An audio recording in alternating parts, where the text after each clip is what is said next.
Salut à tous, je suis ravi de vous retrouver pour cette nouvelle vidéo. Donc aujourd'hui on est à la Baule avec ce grand beau temps et je suis avec Françoise. Alors Françoise, elle va vous expliquer donc pourquoi elle est sur cette interview.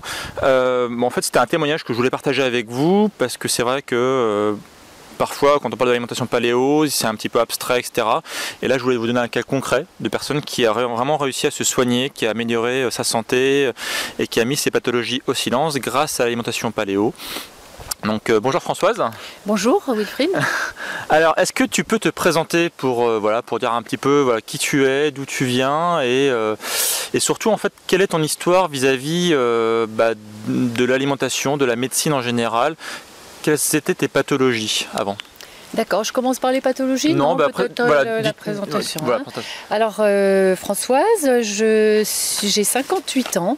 J'étais animatrice sportive jusqu'au mois de juin et puis j'ai changé de métier. Je suis devenue conseillère en alimentation et mon premier métier c'était infirmière. J'ai toujours été très attirée par la prévention. J'ai toujours été attirée aussi par un mode de vie sain, un mode de vie équilibré et tout ce que j'ai fait dans ma vie, je l'ai fait pour essayer d'atteindre le meilleur équilibre possible. Donc là j'ai arrêté d'être animatrice sportive parce que j'ai eu des soucis de santé, qui se sont résolus grâce à l'alimentation.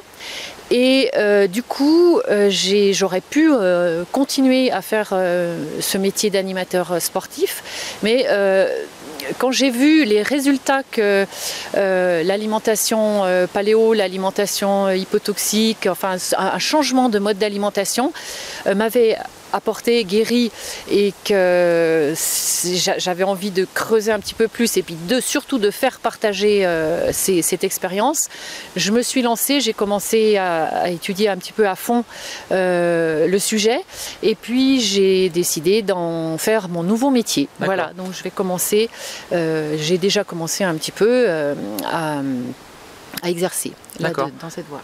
Quelles étaient tes pathologies? Qu'est-ce que tu avais comme souci de santé? Alors j'ai eu beaucoup de tendinite et puis jamais j'ai trouvé de solution pour les faire passer. J'ai essayé beaucoup de choses et j'ai jamais été sur l'alimentation, le changement du mode d'alimentation. Et puis après j'ai eu pendant à peu près une année une succession de pathologies infectieuses, inflammatoires. J'ai fait, pour aller vite, j'ai fait une pneumonie, j'ai fait des infections urinaires, j'ai fait des infections dentaires et puis à la fin une tendinite de l'épaule énorme avec par-dessus une capsulite, donc pas possible de travailler pendant 6 mois. Capsulite, pour ceux qui ne connaissent pas, c'est une inflammation de la coiffe de l'épaule. Voilà, donc là le bras il est complètement, l'épaule est gelée, on appelle ça une épaule gelée, on ne peut plus rien faire, même pas soulever le bras, on ne peut même pas se passer du déo sous les bras, c'est même pas possible. Qu'est-ce que les médecins t'avaient préconisé comme traitement pour soigner ça?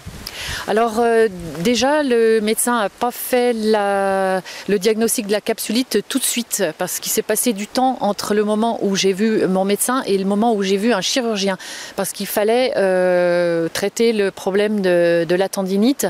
Il n'y avait pas qu'une tendinite, il y avait tout un tas de désordres au niveau de l'épaule, notamment des calcifications, donc il fallait probablement passer par la case chirurgie et donc arrêt de travail évidemment, et puis rien, anti-inflammatoire, éventuellement aussi il m'avait dit de faire des infiltrations que j'ai pas fait, les anti-inflammatoires je les ai pas pris non plus, parce que je suis pas tellement dans cette... J'ai préféré supporter la douleur, qui était vraiment très très forte jour et nuit, et en attendant d'avoir déjà un IRM et puis de voir le chirurgien, j'ai une capsulite qui s'est développée, et du coup le chirurgien m'a dit que c'était pas possible de faire une intervention, qu'il fallait attendre que la capsulite se calme. Donc la seule solution, c'était les anti-inflammatoires et puis les infiltrations, chose que je n'ai pas faite non plus. Et du coup, n'ayant plus rien à perdre, j'ai entendu parler du livre de Jacqueline Lagacé sur l'alimentation hypotoxique. Et je me suis précipitée sur ce livre, je l'ai lu d'une traite et puis le lendemain j'ai commencé à changer mon alimentation. Donc j'ai vraiment de manière très stricte passé à cette alimentation hypotoxique d'un jour à l'autre. De toute façon j'avais que ça à faire de toutes mes journées. Et puis j'ai vu qu'en une semaine déjà j'avais plus mal. Mes douleurs sont parties totalement. Alors mon épaule est restée gelée, hein, donc ça veut dire qu'il a fallu que je la rééduque avec des exercices, hein, et puis un physio, un kiné, mais au moins j'avais déjà plus mal, j'avais déjà un résultat. Ce qui est intéressant du coup, c'est que les pathologies que tu avais, c'était des pathologies du type inflammatoire. Tout ce qui est tendinite, capsulite, c'est de l'inflammation, on va dire chronique, qui s'installe, qui est un peu globale, et c'est assez caractéristique finalement d'une alimentation qui est l'alimentation traditionnelle en fait finalement. Je pense que j'avais une alimentation qui était, qui encrassait mon corps, probablement une alimentation beaucoup trop acidifiante pour mon organisme, et on sait que l'acidification de l'organisme provoque des inflammations, en tout cas chez moi, parce que ma génétique, mes gènes ont exprimé, sont exprimés comme ça, hein, par cette inflammation chronique et ces infections aussi que j'ai eues de graves. Mais faut pas dire que c'est quelque chose d'irréversible, en tout cas, ou quelque chose d'inévitable. Alors pas du tout, je pense que mon terrain s'est complètement assaini, hein, la preuve c'est qu'en une semaine déjà j'avais plus de douleur, mais après les toxines ont mis beaucoup de temps à s'évacuer, hein, ça se fait pas en 5 minutes, mais en choisissant bien ces aliments, j'ai pu vraiment guérir mon terrain. Et je me rends compte, pas seulement ces pathologies qui ont complètement disparu, mon épaule, je peux faire exactement ce que je faisais avant, je peux faire de la musculation, je peux faire toutes sortes d'activités où mes bras sont très sollicités, je n'ai plus la moindre douleur, j'ai récupéré ma force, ma souplesse, j'ai récupéré à 100%. D'accord. Ça c'est extraordinaire. Juste avant qu'on rentre dans le détail de comment justement tu as changé ton alimentation, est-ce que tu peux nous dire justement quel était ton style de vie avant en fait, au niveau aussi bien de la partie nourriture que de la partie sport? Est-ce que tu faisais attention à ta santé au sens précis du terme? Oui, je l'ai toujours fait. Par contre, j'ai fait des grosses erreurs. C'est notamment dans l'alimentation, hein.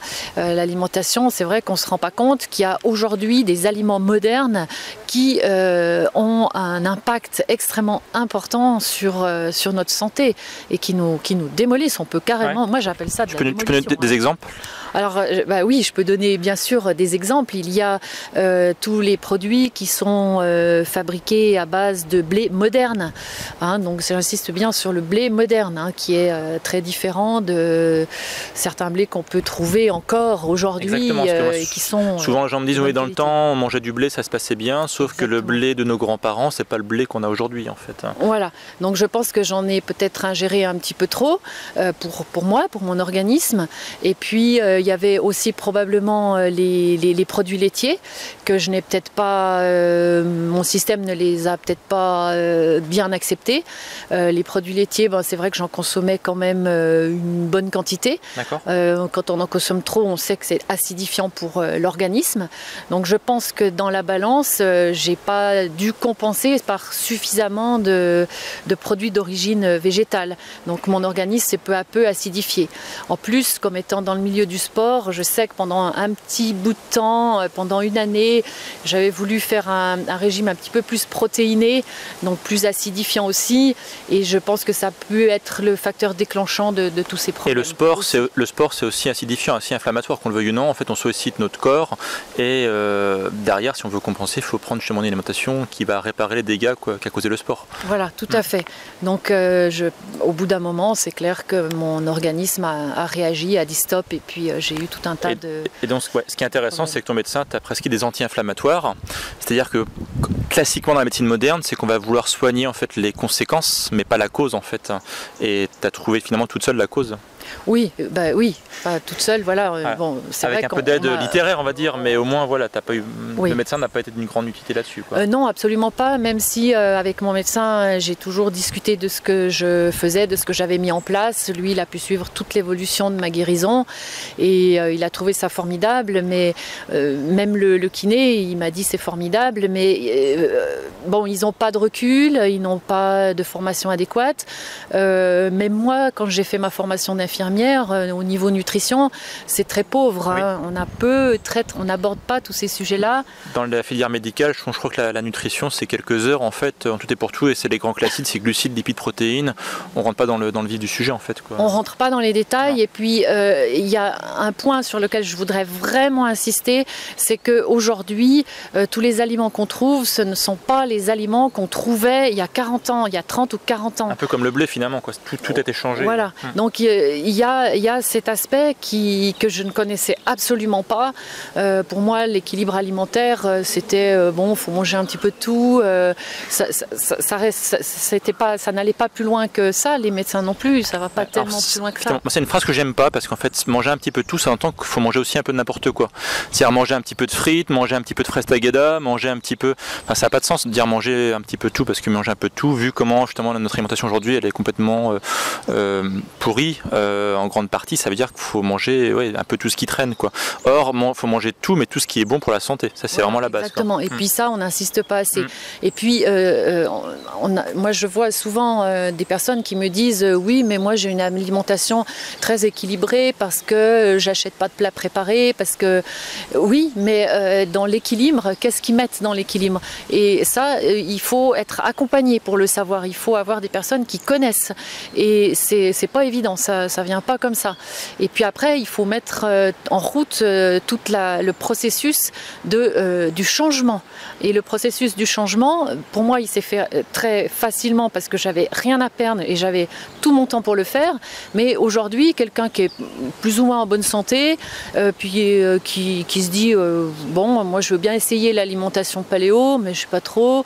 Mais en plus, j'ai pas le temps. Ça me barbe de me faire à manger, par exemple. Voilà, de prendre peut-être un petit peu plus de temps pour faire à manger. En fin de compte, tout ça, c'est des mauvais prétextes.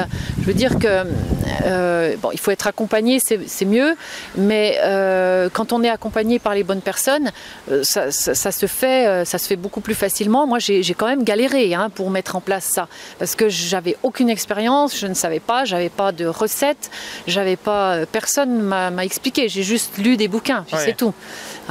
Donc c'est vrai que je comprends les personnes qui disent ouais, moi je mange équilibré, de toute façon j'ai pas besoin d'avoir quelqu'un pour me coacher là-dessus, j'ai pas besoin, mais si, justement. Parce qu'il y a aussi un problème, c'est que sur Internet, par exemple, si on prend l'exemple d'Internet, c'est qu'on trouve un petit peu tout et son contraire. Et quelqu'un qui débute vraiment de zéro va se dire, alors sur un site je lis ça, puis sur un site je lis ça aussi, qui est l'inverse. Donc finalement, qui a raison, quoi. C'est ça que ça peut être un petit peu compliqué pour quelqu'un qui débute. C'est très compliqué pour quelqu'un qui n'a pas suffisamment de connaissances et pour faire la part des choses et bien choisir. Et puis les gens, ils n'ont pas envie de se compliquer la vie non plus. Voilà, ils veulent du tout cuit. Du tout préparé, donc c'est là où il y a le problème. Et donc ce qu'il faut dire, c'est qu'il faut devenir un peu acteur de sa santé, c'est-à-dire prendre un peu sa santé en main. Il y a la partie nutrition, forcément, il faut choisir son alimentation, choisir ses ingrédients et les cuisiner soi-même.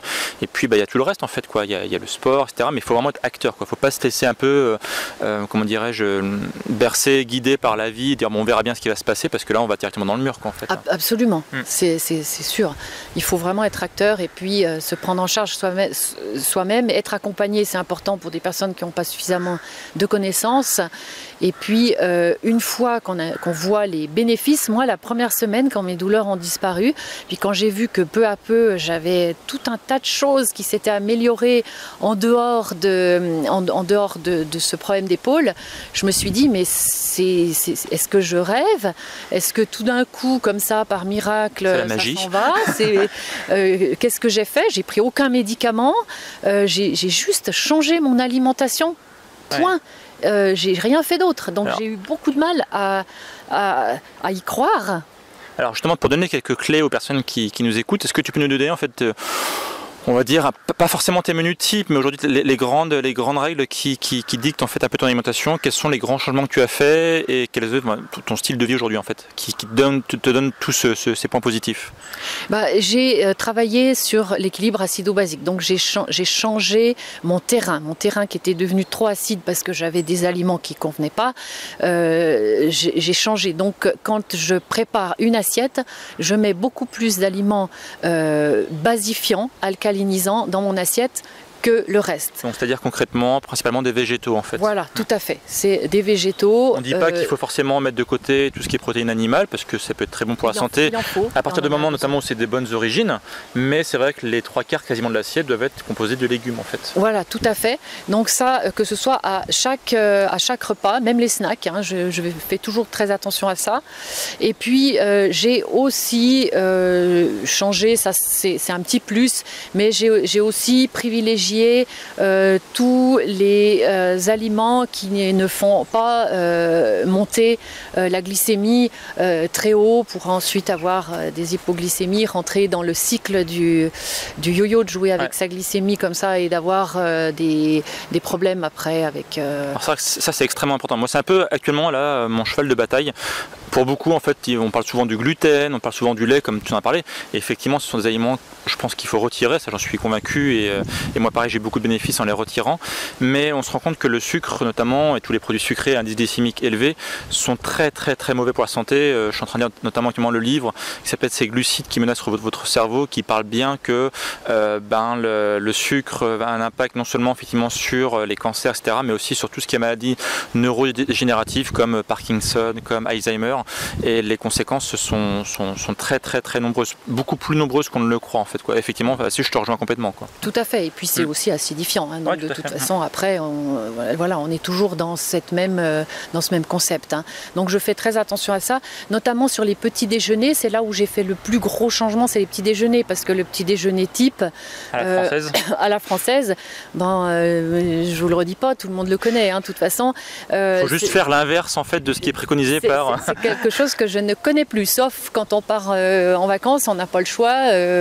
Voilà, mais des écarts de temps en temps. Des petites parenthèses, ça ne pose jamais de problème à partir du moment où ça règle l'exception et pas la règle, quoi. Exactement, tout à fait.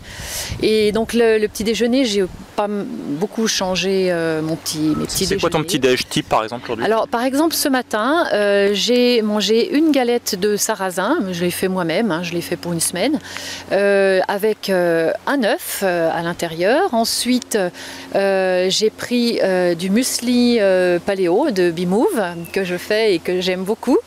Et dedans j'ai mis un lait de riz et de noisettes. Et puis j'ai mangé 2 mandarines avec. Ça peut être 2 mandarines ou des bananes. Ce matin c'était des mandarines. Voilà. D'accord. Ça c'est bon. Et puis du thé vert avec un tout petit peu de sirop d'agave dedans, mais j'en mets pas forcément tout le temps. Et puis ce que je fais très souvent, c'est que dans ce petit déjeuner type, qui me convient très bien, il manque un tout petit peu d'oméga 3, il manque un tout petit peu de graisse. On n'y pense pas, mais c'est très important d'en avoir dans chacune de nos assiettes, des bonnes graisses. Ouais. Donc je rajoute une cuillerée à soupe d'huile de coco dans mon thé vert. Voilà. Donc tu fais un thé gras en fait, on dit. Voilà, c'est ça. Ouais. On peut le mettre dans le café aussi, c'est très bon. Tout à fait, ouais. Il y a la recette du café gras qu'on parle beaucoup sur Bimove, et il y a le thé gras qui est moins souvent utilisé parce que les gens ont plus d'appréhension à mettre de l'huile dans de l'eau en fait, mais ça reste finalement assez proche en fait.